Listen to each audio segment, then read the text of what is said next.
guys, hello, welcome back to our channel. I am Priya. Me Ayushi, together we Priyashi. तो आज फिर से हम लोग आ गए हैं आप लोगों के लिए, आप लोगों की फेवरेट धुकुर धुकुर वाली वीडियो लेकर के। एंड आज की वीडियो ना काफी ज्यादा इंटरेस्टिंग होने वाली है। तो without any further ado horror story के लिए रेडी हो जाओ, लेकिन उससे पहले अपनी अपनी सीट की पेटी बांध लो, कानों में ईयरफोन्स डाल लो और साथ ही साथ फोन को कस के पकड़ लो और लाइट्स ऑफ कर लो। तो जी एक कहावत है जो कि काफी ज्यादा मशहूर है कि नेकी कर और दरिया में डाल। पर आज के समय में क्या हो चुका है ना, कलयुग समय में, कि आप जिसका जितना ज्यादा भला करोगे ना, आपके साथ उतना ही ज्यादा बुरा होते रहेगा और बुरे लोगों के साथ हमेशा अच्छा होते रहता है। ये बात तो ना लाइक यूनिवर्सल ट्रूथ बन चुका है। आप लोग, हम लोग, सारे लोग इस चीज से रिलेट कर सकते हैं। पर आज की हमारी जो हॉरर स्टोरी है ना, ये काफी ज्यादा अटपटी है। यहाँ पर ना हमारी लीड हीरोइन कोई और नहीं बल्कि एक चुड़ैल है। अक्सर चुड़ैल का नाम लेते हैं तो दिमाग में कैसी इमेज बनती है?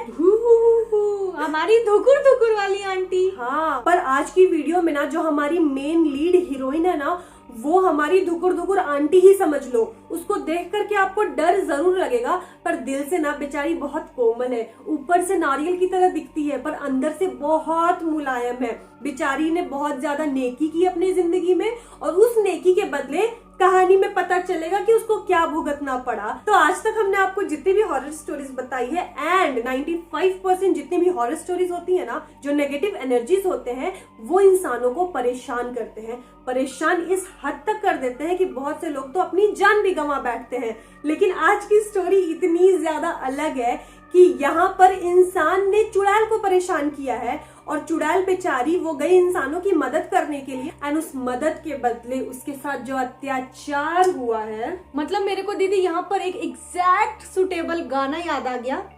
अच्छा सिला दिया तूने मेरी मदद का। सीरियसली।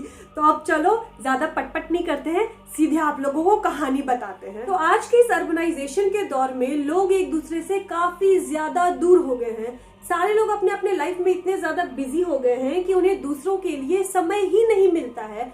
दूसरों के लिए तो मार दो गोली, उन्हें तो अपने परिवार वालों के लिए भी समय नहीं मिलता है। लेकिन पहले के समय में ऐसा नहीं होता था। पहले के टाइम पर, या पहले के टाइम पर छोड़ दो, अभी जस्ट छठ पूजा बीता है ना, छठ पूजा में ही आप लोग देखते होंगे कि घर पे जब हमारे प्रसाद बनता है, ठेकुआ बनता है, खीर बनता है, तो मोहल्ले के 5-6 आंटियां घर पर आती है और साथ मिलकर के फिर प्रसाद की तैयारी करती है। एंड ये जो साथ में काम किया जाता है ना, ये इतना ज्यादा सूदिंग होता है कि हम लोग क्या ही डिस्क्राइब करें। आप लोग को तो पता ही होगा, पहले के टाइम पर ना लोगों के तो बड़े बड़े खेत हुआ करते थे और जिन लोगों के खेत खलिहान होते थे वो लोग मार्केट से कभी भी चावल, दाल, आटा ये सब नहीं खरीदते थे। इनफैक्ट चावल, दाल, आटा तो छोड़ दो, जो बरी, पापड़ या फुलौरे बनाए जाते थे ना, मोहल्ले की औरतें साथ में मिलकर के वो सब भी बनाया करती थी। तो हमारी जो सब्सक्राइबर है वो भी हमें अपनी स्टोरी में बताती हैं कि ये स्टोरी उनकी नानी के गांव की है। उस टाइम पर उनकी नानी एक जवान खूबसूरत औरत हुआ करती थी, मतलब कि नानी के केवल 2 ही बच्चे थे। तो उन लोगों का ना बहुत बड़ा खेत था और खेत से ही गेहूं वगैरह आते थे। जब गेहूं के फसल वगैरह पक जाते थे ना, तो घर की औरतें मिलकर ही साथ मोहल्ले की भी कुछ औरतें प्लस 2-4 काम करने वाली जो औरतें होती हैं, वो लोग आकर के साथ में ही गेहूं फटका करती थी और चाक पर उसे पीस करके उसका आटा निकाला करती थी। तो हमारी सब्सक्राइबर बताती है कि गेहूं का फसल पक चुका था एंड उनके घर में एक गोडाउन हुआ करता था, वहां पर बोरी बोरी भर भर के गेहूं हुआ करते थे एंड घर की औरतों को वो पीसना होता था। एंड एक औरत की तो बस की बात नहीं होती थी कि उतनी गेहूं को पीस ले। उस गेहूं को पीसने के लिए कम से कम 15 से 20 औरतों की जरूरत पड़ती थी।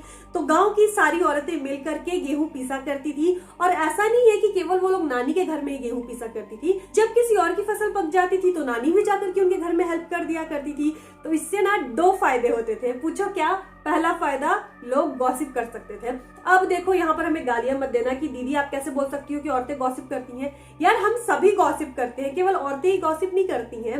एंड दूसरा ये रीजन कि इससे काम फटाफट हो जाता है और जब सारे लोग साथ मिलकर के काम करते हैं ना, तो काम काम की तरह नहीं लगता है, फिर वो बहुत ज्यादा इंटरेस्टिंग हो जाता है। तो एक बार की बात है, नानी के घर की गेहूं की फसल पक चुकी थी। अब समय आ गया था कि उसे फटक करके चाक पर उसे पीस दिया जाए।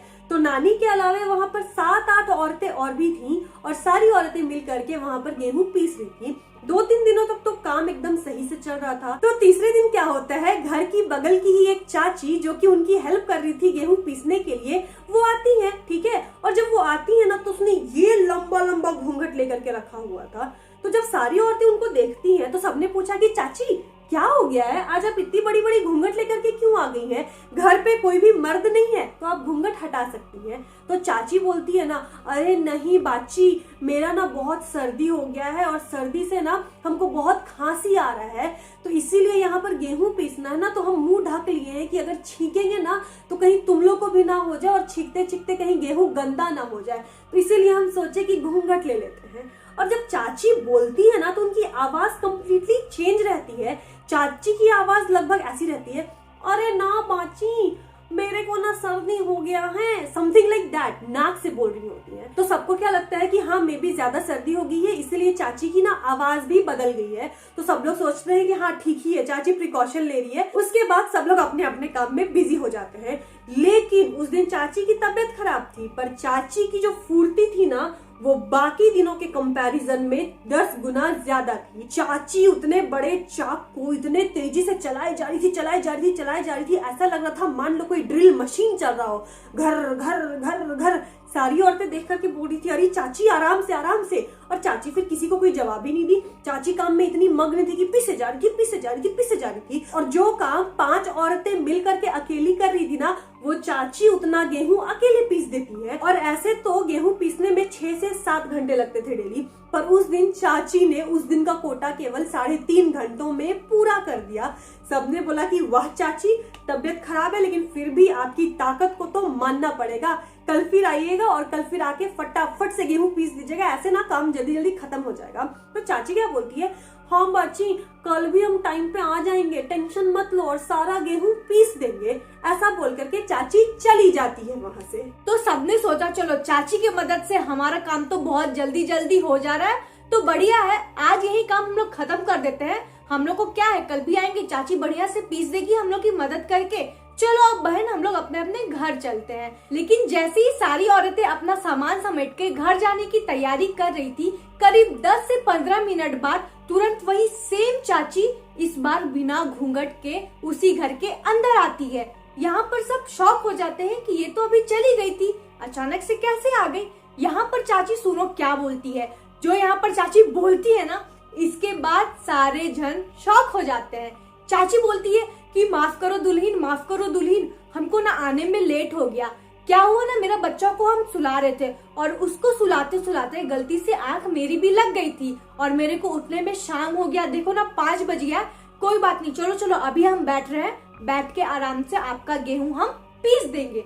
यहाँ पर सब शॉक होकर चाची को देखने लगे कि अरे चाची आप क्या मजाक कर रही हैं, अभी तो आप इतना सारा गेहूं पीस के गई, फिर यहाँ पर आप हम लोग से मजाक करने आए। चलिए जाइए, आपका तबीयत खराब है ना, अपने घर में आराम करिए। वैसे भी आज आप बहुत ज्यादा काम कर दिए हैं, कल आइएगा, कल आराम से हम लोग काम फिर से कर लेंगे। यहाँ पर चाची कंफ्यूज होके वो लोग को देखने लगती है और पूछती है कि दुल्हीन हम तो यहाँ पर आए ही नहीं, तो ये गेहूं कौन पीसा। फिर वहाँ की औरतें उनको बोलती है कि चाची ये आप क्या कह रही है, अभी आप आके इतना सारा गेहूं पीसी। वो लोग चाची को आटे का बोरा दिखाती है कि चाची देखिए आज आप इतना सारा गेहूं खुद पीसे हैं। हम लोग तो अभी यही बात कर रहे थे कि आज आप में इतना ताकत क्यों आ गया है और आपकी तो तबीयत भी खराब हो गई थी। अब यहाँ पर दाल में क्या काला था किसी को कुछ भी समझ में नहीं आ रहा था। यहाँ पर चाची भी कंफ्यूज थी और साथ ही साथ सारी औरतें भी कंफ्यूज थी।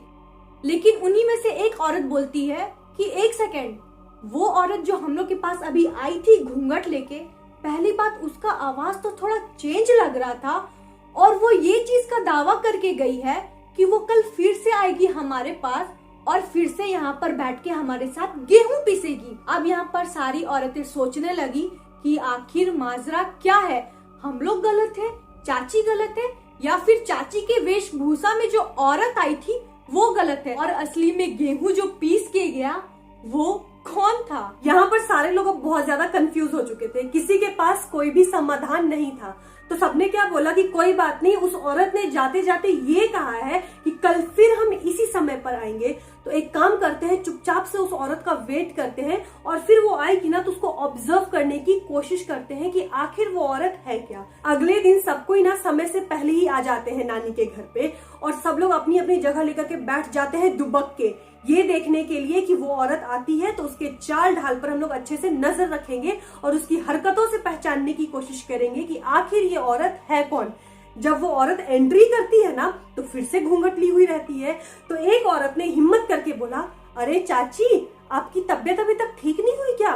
तो उधर से जवाब आता है, नहीं दुल्हन, अभी तक तबीयत ठीक नहीं हुआ। उसके बाद सबने बोला, अच्छा ठीक है, कोई बात नहीं। उसके बाद वो औरत आई, एक बोरी गेहूं उठाई, लेकर के बैठ गई। सबने ना उस औरत के पूरे शरीर को ध्यान से देखा, पहचानने की कोशिश की कि आखिर वो है कौन। लेकिन वो औरत ना साड़ी से अपने शरीर का एक एक पोर्शन ढकी हुई थी, कोई भी पार्ट विजिबल नहीं था, दिख ही नहीं रहा था उसका शरीर। तो लोग पहचाने कैसे? साड़ी ना उसने इस तरीके से लपेटा था कि उसकी बस इतनी दूर की हाथ दिख रही थी और कुछ भी नहीं। यहाँ तक कि साड़ी पहनते हो तो आपकी कमर और पेट दिखती है ना, कमर के पास भी लग रहा था कि पूरी साड़ी लपेटी हुई है। लेकिन एक चीज साफ साफ दिखी कि उस औरत के बाल काफी लंबे लंबे थे एंड बाल उसके खुले हुए थे। यहाँ पर देख करके ना उन लोगों को बड़ा डर लगा। उनको लगा कि भाई यहाँ पर दाल में कुछ काला नहीं है, पूरी की पूरी दाल काली है। अब यहाँ पर उसके लंबे लंबे बाल देख करके ना सारी औरतों की सिट्टी पिट्टी गुम हो चुकी थी, क्योंकि पहले के टाइम पर ना लोगों को नेगेटिव एनर्जी, चुड़ैल, भूत, ये सब के बारे में नॉलेज होती थी। हमें उतनी नहीं है ना, पर उस टाइम पर ये सब चीजें बहुत कॉमन हुआ करती थी। अब डर के मारे ना सबकी हवा टाइट थी, हाथ पैर ठंडे पड़ गए थे, किसी से चाक थोड़ी चल रहा था वहां पर। लेकिन फिर भी हिम्मत करके जैसे तैसे औरतें वहां पर बैठी रही और उस गुमनाम औरत की एक एक हरकत पर ना नजर रखी हुई थी। और यहाँ पर हमारी सब्सक्राइबर ये भी बताती है ना कि वो जो औरत थी ना, उसकी नाखून बड़े गंदे थे। मतलब ना लग रहा था कि मिट्टी विट्टी में लगे हुए हो, गजब से सड़े हुए हो, मतलब हमारे जैसे नाखून नहीं थे, बहुत ज्यादा अजीब थे। अब तो वहां की औरतों का जो शक था वो और भी ज्यादा सच में बदल रहा था। उसके बाद सबने सोचा ना कि पहले इसके पैर पे नजर डालते हैं, अगर इसकी पैर सीधी होगी तो जरूर ये कोई बहरूपिया होगी, एंड अगर पैर उल्टी हुई तब तो कहानी खत्म है भाई साहब। सबने उसकी पैर देखने की बड़ी कोशिश की, पर जब वो बैठी हुई थी ना तो अपने साड़ी से अपने आसपास के एरिया को पूरी तरीके से ढकी हुई थी कि उसका पैर कहीं से भी विजिबल नहीं, और उसने ऐसा कोई उपाय भी नहीं छोड़ा था ना कि उसकी पैर दिख सके। उसके बाद सारी औरतें सोचती है कोई बात नहीं, जब ये उठ करके जाएगी ना तब इसके पैर पे नजर डालते हैं कि इसकी पैर कैसी है। काम खत्म हो गया। औरत बोलती है, दुल्हन आज के काम तो हो गया, अब हम जा रहे हैं, कल फिर आ जाएंगे तो तुम्हारा काम कर देंगे। सब बोलते हैं हाँ चाची जाइए जाइए, तबीयत खराब है ना, अपना ख्याल रखिएगा। जैसे ही वो औरत उठती है ना, उसके लंबे लंबे बाल घुटनों से नीचे तक थे, जो कि पहला दिन किसी ने ध्यान नहीं दिया। और जब वो आगे चल के जा रही होती है तो सारी औरतों की निगाहें उसकी टांगों पर थे। लेकिन उसके साड़ी पहनने का तरीका बहुत अलग था। नॉर्मल औरतें कैसे साड़ी पहनती हैं, एंकल से हल्का नीचे तक साड़ी पहनती है, लेकिन उस औरत की साड़ी पूरे जमीन पर गिरी हुई थी। ऐसा लग रहा था पता नहीं कहाँ की कोई अप्सरा आ गई है कि चल रही है तो अपने पाँव का निशान मिटाते चल रही थी। औरतों ने लाख कोशिश की कि उसके पैर को देख ले, पर सारे लोग फेल हो गए। लेकिन किसी की हिम्मत नहीं थी भाई कि उसके पीछे पीछे जाए कि आखिर वो चाची जा किस घर में रही है। सबने बोला कि भाई ये तो कुछ गड़बड़ है, अब क्या करे, अब क्या करे आगे। अब सबको ये तो समझ में आ गया था कि चाची के रूप में जो औरत आ रही है गेहूं पीसने के लिए, वो कोई नॉर्मल इंसान नहीं है। अगर वो डायन होती भी तो वो नाक से नहीं बोलती। कहा जाता है ना कि जो औरतें नाक से बोलती है और जो लोग खासकर पीठ ढक के रखती है वो चुड़ैल होती है, यानी कि हमारी धुकुर धुकुर आंटी की रिश्तेदार में से कोई होंगी। और ये भी कहा जाता है कि चुड़ैलों की जो सारी शक्ति होती है और खासकर जो उनकी जान होती है वो उनके पीठ में होती है, और उनकी पीठ पूरी खोखली होती है। अगर आप चाहते हो कि हम लोग चुड़ैल के बारे में भी एक डेडिकेटेड वीडियो बनाए तो प्लीज हमें कमेंट बॉक्स में बताना, हम लोग को भी थोड़ा मजा आएगा। खैर, अब यहाँ पर लोग असमंजस में पड़ जाते हैं कि अब इस चीज का क्या उपाय निकाले, क्योंकि वो जो चाची थी वो तो कल भी गेहूं पीसने के लिए आने वाली थी, और अब औरतों के पास इतनी हिम्मत नहीं बची थी कि कल भी पता होते हुए कि वो चाची के नाम पे चुड़ैल है उनके साथ बैठ के गॉसिप करें और साथ में गेहूं पीसे। अब इसका आखिर उपाय क्या निकाले? और सबके मन में एक क्वेश्चन ये जरूर बैठ गया था कि आखिर ये चुड़ैल हम लोग के घर में क्यों आ रही है और ये ऐसा आखिर चुपचाप से बैठ के गेहूं क्यों पीस रही है हम लोग के साथ और हम लोग को कोई नुकसान भी नहीं पहुंचा रही है। और सारी औरतों ने आपस में भी बात की कि क्या आप लोग जब गेहूं पीसने के लिए हमारे घर आ रहे थे तो क्या आपने रास्ते में किसी चीज को पैर लगाया या फिर आप लोगों ने कोई ऐसी अजीबोगरीब चीज देखी जिसके कारण ये जो चुड़ैल है वो हमारे पीछे पड़ गई है। सबने बहुत दिमाग लगाया लेकिन किसी को कुछ भी समझ में नहीं आ रहा था। इसके बाद ये सारा कांड घर के मर्दों को बताया गया। अब यहाँ पर होता है ना, एक प्रॉपर मंडली बैठ गई आंगन में कि कल वो चुड़ैल फिर से आने वाली है और अब क्या उपाय निकाले उसको भगाने का। तो आप लोगों में से भी बहुत लोगों को पता होगा जो नेगेटिव एनर्जीज होती है, भूत पिशाच चुड़ैल, वो लोग खासकर जो लोहे के आइटम होते हैं ना उनसे बहुत ज्यादा डरते हैं। तब यहाँ पर ये उपाय निकाला गया कि हम लोग एक लोहे का पीढ़ा बनाएंगे। पीढ़ा मतलब छोटी सी मचिया होती है ना, उसको बोला जाता है, आई थिंक स्टूल बोलते हैं ना दीदी उसको। और उस लोहे के पीढ़े को हम लोग इस तरह से पेंट कर देंगे ना कि वो लकड़ी की तरह दिखे और उसको चुपचाप से जब वो गेहूं पीसने आएगी ना उसके पास रख देंगे ताकि जब वो चाची आए और उस पीढ़े पे बैठे तब जाके सब क्लियर हो जाएगा कि आखिर वो कोई इंसान है या कोई चुड़ैल है। अगले दिन क्या होता है ना कि उस चाची के बताए हुए टाइम से पहले ही सारे लोग तैनात हो जाते हैं। घर की औरतें और पड़ोस की औरतें सारे लोग अपना अपना जगह ले लेती हैं गेहूं पीसने के लिए, लेकिन उस चाची के लिए अलग ही आसन रख देती हैं दूर में। कोई भी औरत ना उस चाची के बगल में अपना पीढ़ा नहीं रखती है। उसके बाद उस दिन क्या होता है ना, पड़ोस में जितने भी बच्चे होते हैं ना सारे लोग छत पे चढ़ जाते हैं ये देखने के लिए कि आज तो यहाँ पर चुड़ैल पकड़ाएगी। उनके लिए ना ये किसी सर्कस से कम नहीं था। और घर के जितने भी मर्द होते हैं ना प्लस आस पड़ोस के जितने मर्द होते हैं, कुछ मर्द तो घर में ही छिपकर बैठे रहते हैं और बाकी लोग घर को ही चारों ओर से घेर लेते हैं ताकि अगर कुछ गलत हो या अनहोनी हो तो वो लोग वहां पर रहे सेफ्टी के लिए। उसके बाद क्या होता है, चाची आती है। जैसे ही चाची आती है वहां पर मौजूद सारी औरतें एंड सारे बच्चों का जो कलेजा होता है वो बहुत तेजी से धुकुर धुकुर करने लगता है। फिर भी सब लोग कंट्रोल कंट्रोल बोल करके बैठे रहते हैं और चाची आती है, वो देखती है उनका पीढ़ा उनके जगह पर रखा हुआ है। बेचारी चाची को पता नहीं रहता है, चाची उस पीढ़े पे बैठ जाती है। अभी चाची को उस पीढ़े से सटे हुए 1 सेकंड भी नहीं होता है, बेचारी तो ढंग से बैठती भी नहीं है। बस जैसे ही वो लोहे के पीढ़े के कांटेक्ट में आती है ना, उनका पूरा बट एरिया का जो साड़ी होता है उसमें आग लग जाती है ऑटोमेटिकली। जैसे ही आग लगता है वो जो चुड़ैल रहती है उसका सच्चाई सामने आ जाता है सभी लोगों के, उसका घूंघट हट जाता है, वो चिल्लाने लगती है और चिल्ला चिल्ला कर इधर उधर दौड़ने लगती है। सारी औरतें वहां से भाग करके रूम के अंदर जाकर के पैक हो जाती है और आंगन में बचती है वो केवल अकेली चुड़ैल। और वो जोर जोर से चिल्लाने लगती है, इतनी जोर से चिल्ला रही थी कि उसकी आवाज 2-3 मोहल्लों के बाहर तक जा रही थी। एंड वो चिल्ला चिल्ला कर रोने लगती है और जो उसके रोने की आवाज थी ना वो भी बिल्कुल नाक से आ रही थी और नाक से ही रो रो कर चिल्ला चिल्ला कर बोल रही थी